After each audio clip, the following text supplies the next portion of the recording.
Welcome back, welcome back. For my wolves and ninjas that had been here since the, middle, about season 2 or 3 or 4, I don't know. But I kept saying that a lot of people are going to jail. And a lot of fucking rappers ain't really rappers. And they're going to jail. And a lot of that, and it's all true now.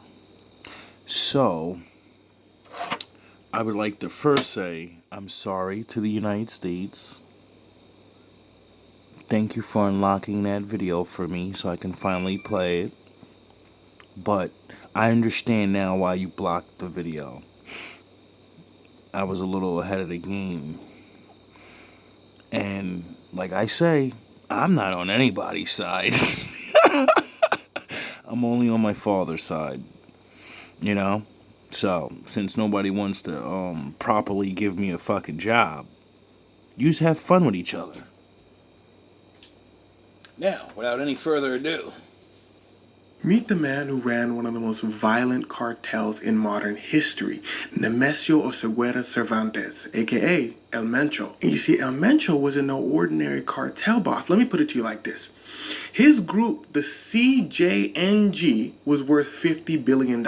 You know how much crime you gotta do to make $50 billion? What? How exactly was the world's richest drug lord finally captured? Well, it actually took both US and Mexican intelligence working together, and their strategy was the exact same tactic they used to find bin Laden. The trick is follow the courier, and you get the prize.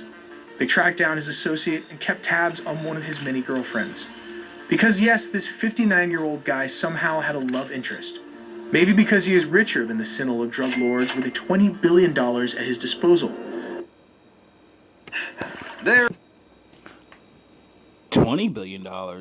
I thought it was 50. Oh, you motherfuckers. Okay. All right. I'm putting cases on all you bitches. Huh? You think you can do this shit? Jay! You think you can do this to me? You motherfuckers will be playing basketball in Pelican Bay when I get finished with you. Shoot program, nigga. 23-hour lockdown. The guy was a total ghost. He stayed entirely off the US radar by intentionally keeping his operations away from American citizens. So how did it all finally end? It happened at a cabin. And even when he was completely surrounded... Wait up. Say that again?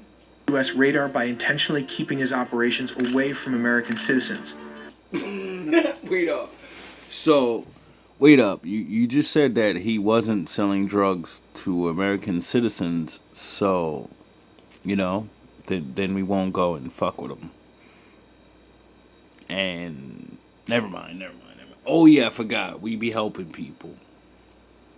You know what I'm saying? So maybe, it did say in the beginning it took Mexican government and the United States government. Maybe they couldn't, I mean, we are helping a lot of people around the world right now. Ukraine would have been getting their asses kicked if it wasn't for us, right? A little ass country fighting a fucking empire over there, and, So how did it all finally end? It happened at a cabin. And even when he was completely surrounded by military helicopters, he was still protected by his own heavily armed henchmen. Shoot program, nigga. 23-hour lockdown. I'm the man up in this piece. You'll never see the light of who the fuck you think you fucking with. I'm the police. I run shit here. You just live here. Yeah, that's right. You better walk away. Go on, walk away.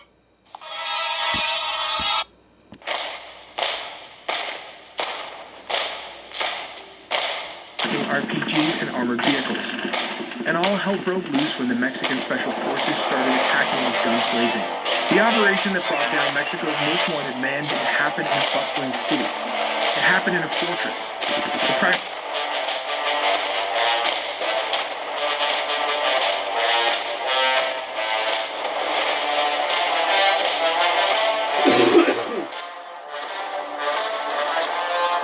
That must have been some type of shit show.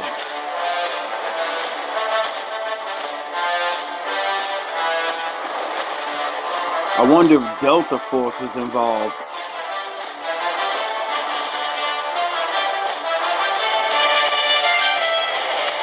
Execute Order 66.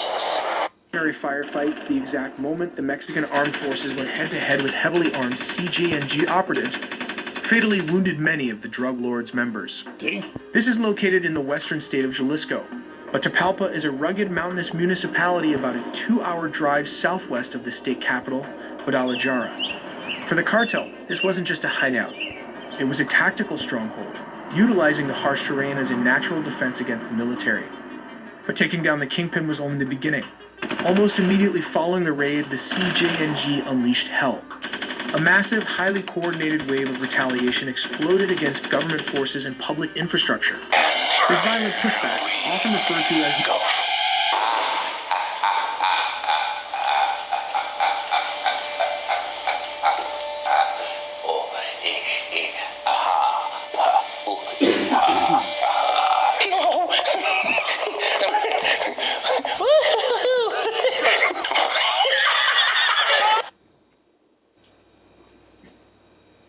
narco blockades, spread like wildfire across the country. The violence hit hardest in Jalisco, engulfing major cities like Guadalajara, Zapopan, and the international tourist hub of Puerto Vallarta, where the chaos even spilled into the airports, throwing tourists into a panic and forcing immediate flight cancellations. The cartel's fury wasn't contained to just one state. The violence rapidly boiled into Michoacan, Guanajuato, Colima, Tamaulipas, Nayarit, Zacatecas, Guerrero, and Aguascalientes. In a desperate bid to paralyze the region and exact revenge, drug lords' members hijacked civilian vehicles and semi-trucks, setting them ablaze to completely block major highways. They torched local businesses and gas stations, engaging in brutal, open-street shootouts with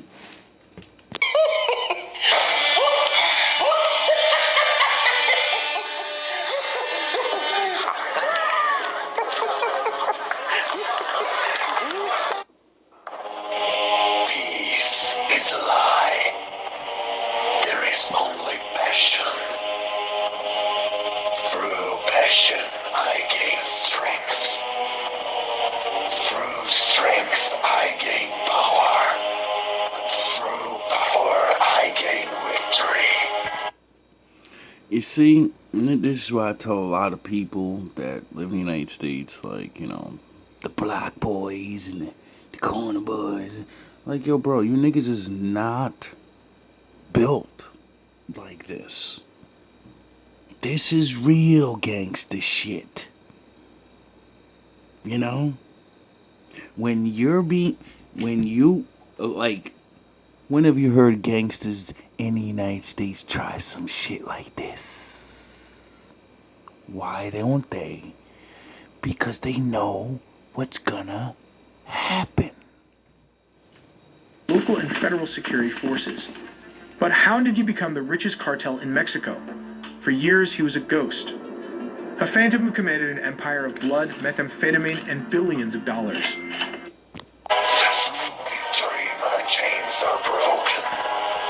He wasn't a ghost. He was a Sith. The Force shall set me free. There is no peace. There is anger. There is no fear. There is power. There is no death. There's immortality. There's no weakness. There is the dark side.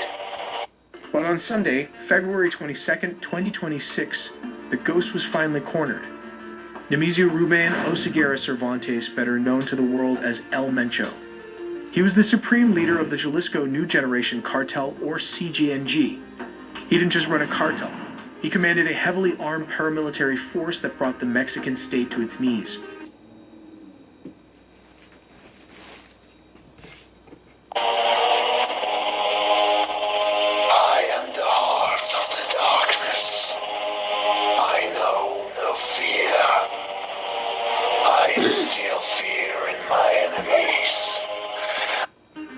how did a former farmer and deported immigrant build a $20 billion war chest? Fuck? And what exactly happened in the violent, fiery raid that finally took his life?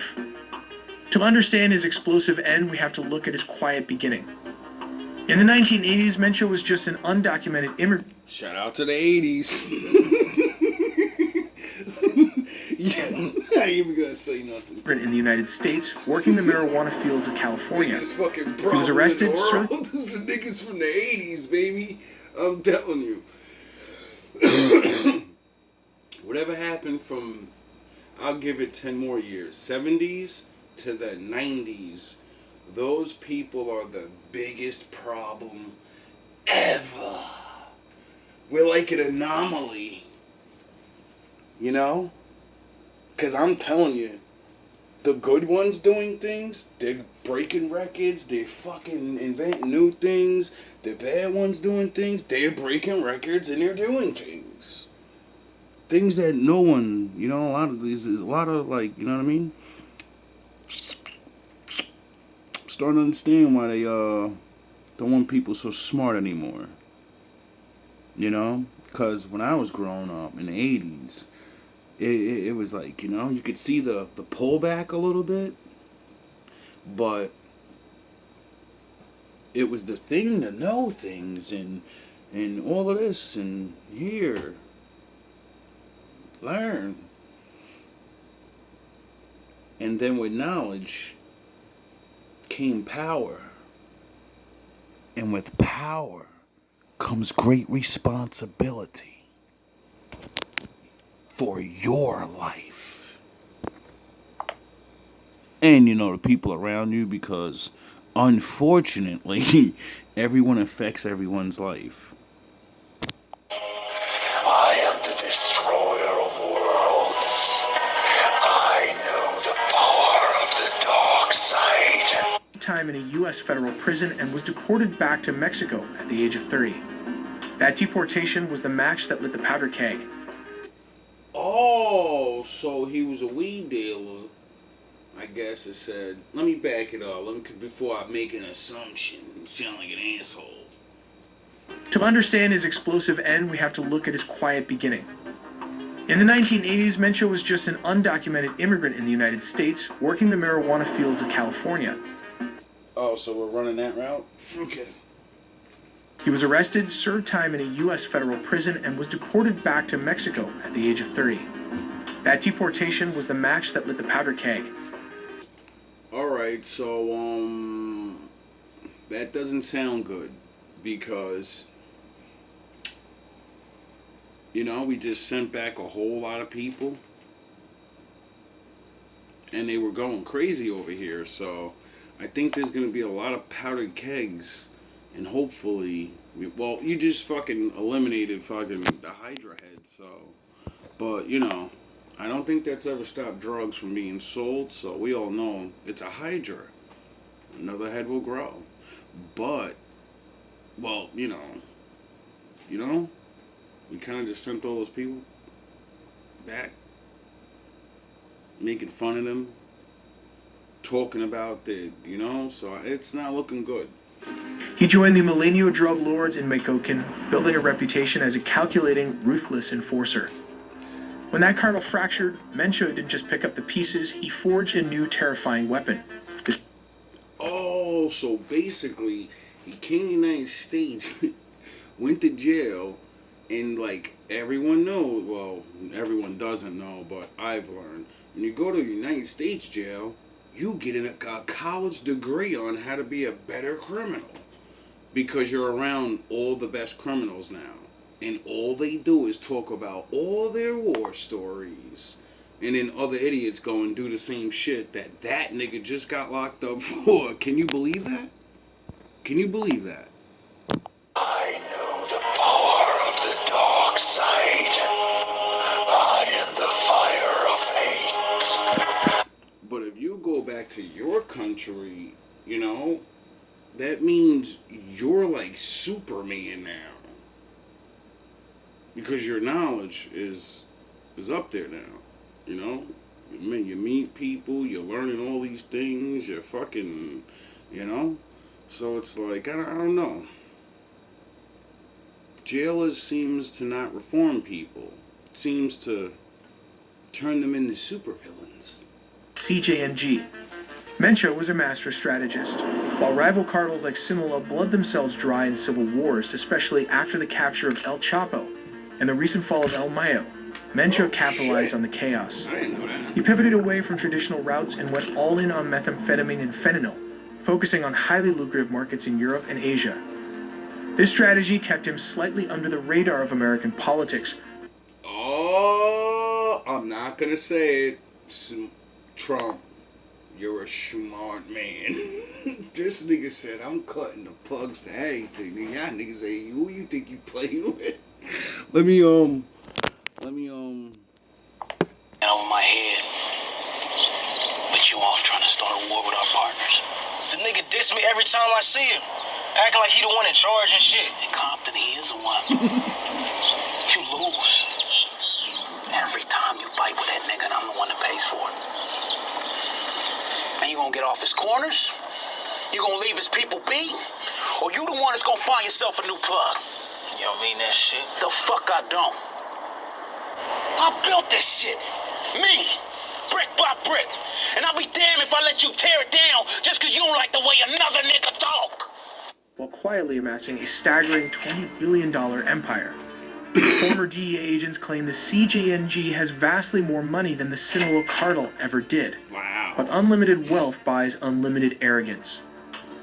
A couple of years ago, his phone was hacked right while he was having a conversation. Unlimited wealth puts a fucking unlimited target on your back. That doesn't bring massive ego. Well, nah, it does, you know, and as your ego inflates, the target gets bigger. Because, you know, well, oh yeah, never mind. Of the police. If you don't want your phone and emails to get compromised like that, you should get this military-grade VPN.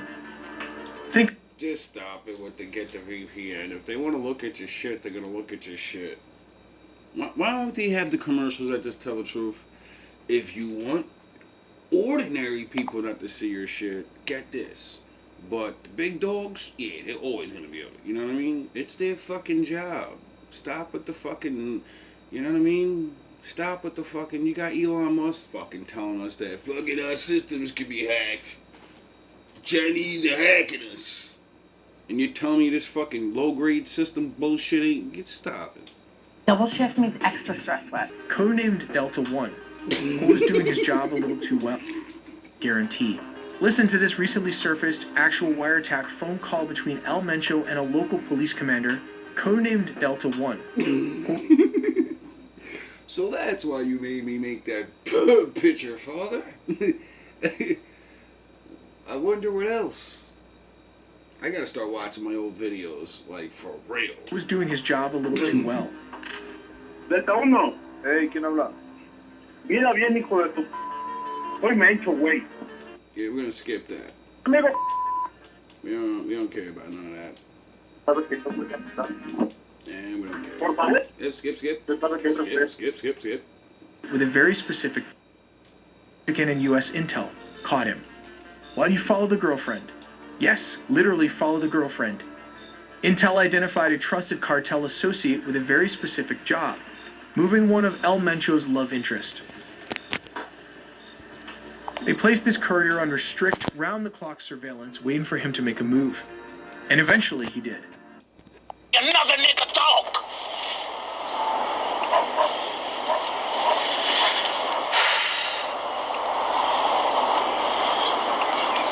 Drive, motherfucker! Agents tracked the associate as he escorted the girlfriend to a secret rendezvous point. The trail led them exactly where El Mencho felt safest. The heavily guarded, secluded cabin compound in Tapalpa, a picturesque mountain resort town about 80 miles outside of Guadalajara. On Saturday, February 21st, 2026, the girlfriend arrived at the compound. Mexican military commanders had eyes on the target, but they didn't rush in. They played the waiting game. They held their positions, watching silently until she safely departed the property later that day. Her departure confirmed what they needed to know. El Mencho and his heavily armed security detail were still inside. To pull this off, the military had to maintain absolute secrecy. In the early, pitch-black hours of Sunday, February 22nd, the trap was sprung. The moment they breached the perimeter, all hell broke loose. The CJNG didn't just have standard rifles. The compound was a fortress defended by armored vehicles and military-grade rocket launchers, specifically designed to blast military helicopters out of the sky. What? Yeah, that's It has begun! When the Mexican Army Special Forces breached the perimeter, a fierce, sustained firefight erupted. The air was instantly thick with the deafening roar of 50 caliber machine guns and the shattering blasts of rocket-propelled grenades.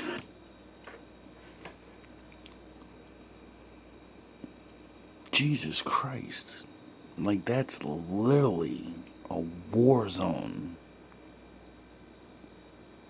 Like 50 caliber bullets, that's what you see. You get it? This is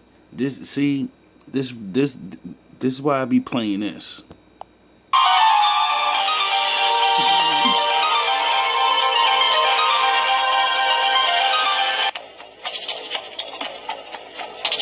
We'll wait for what?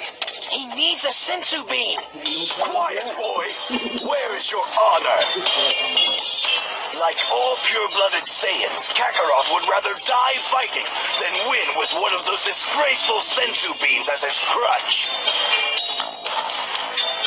Kakarot trained in the hyperbolic time chamber just as we did. Now let's see what he can do. 4 cartel members forming the inner security ring were killed instantly in the courtyard. 3 Mexican Special Forces soldiers were severely wounded as they pushed through the barrage. No, we can't. Goku doesn't have the strength.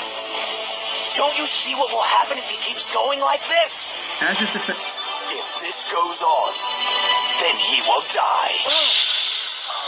defenses collapsed, the 59-year-old Kingpin attempted to retreat. But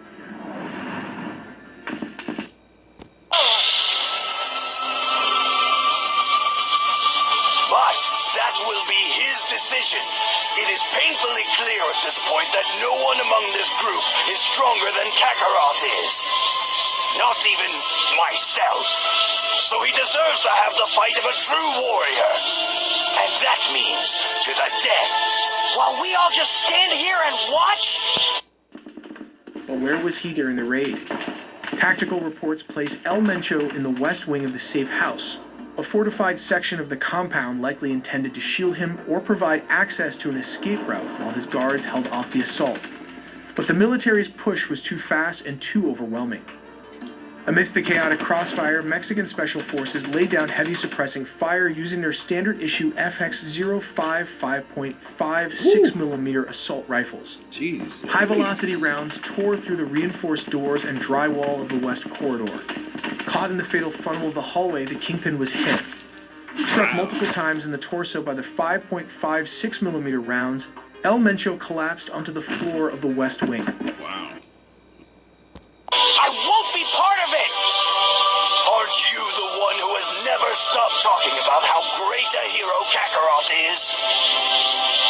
If you have so much faith in him, then wait and see what he will do. Critically wounded and bleeding heavily, his remaining security detail was neutralized. We also made a deep dive into the sea, air, and land components of the nuclear triad, so subscribe for more videos to not miss a beat. I have brought peace, freedom, justice, and security to my new empire. Your new empire? Don't make me kill you. Anakin, my allegiance is to the Republic, to democracy! If you're not with me, then you're my enemy. Only a Sith deals in absolutes. I will do what I must.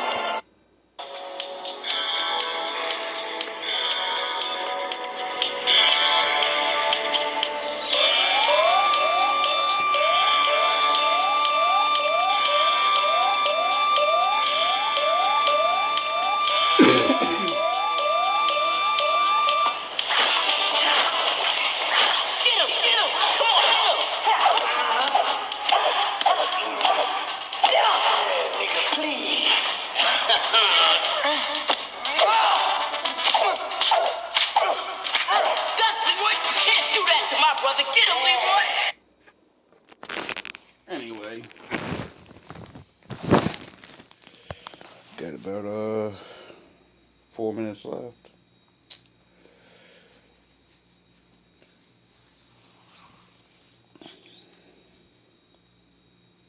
This is not good, you know. I don't think these other people are gonna be happy about this. And according to my readings, they're definitely not gonna be happy about this. So people be safe out there, and you know, if you're part of the big boys club, watch ahead, cause I don't know. I don't know anybody. I don't know anything. I just watch things and hear things, and I'm sure you guys watch things and hear things. So everybody keep their head on a swivel. Wolves and ninjas, get right with the law. You know, the Lord's calling you. All that good stuff. Protect your children. A lot of things are about to change. If you have family members that are retarded still, I suggest you let them know to get sober or put down the bullshit and go get a job. 'Cause I don't know. There's always blowback for everything, you know? And this type of shit, I'm definitely not gonna speak on. That's why I haven't really done too much speaking. I don't want to disrespect the cartels, and I don't want to disrespect the government. That's their game, you know? It's the big boys' game right there. I'm not qualified, but I know I'm affected by it. You know? I hope you guys have a good night. And I don't know.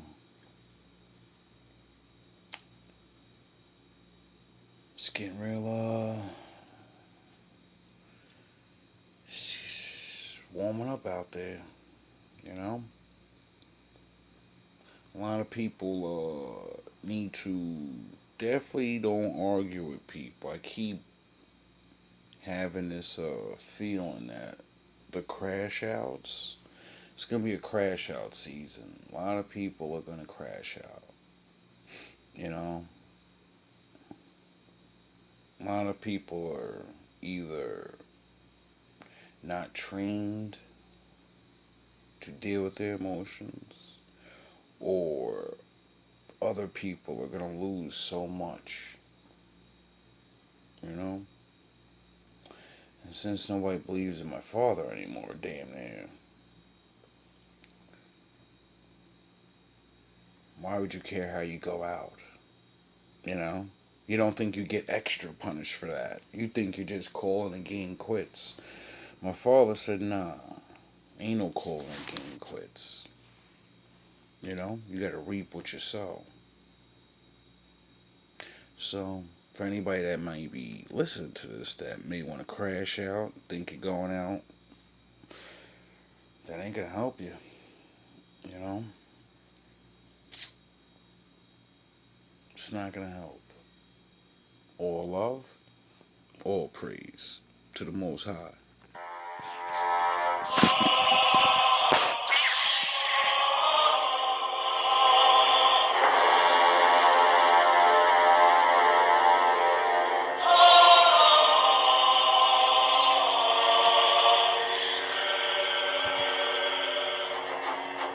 Those that hold to light, those that cling to dark, all are kindred within the Force. I do what I must to maintain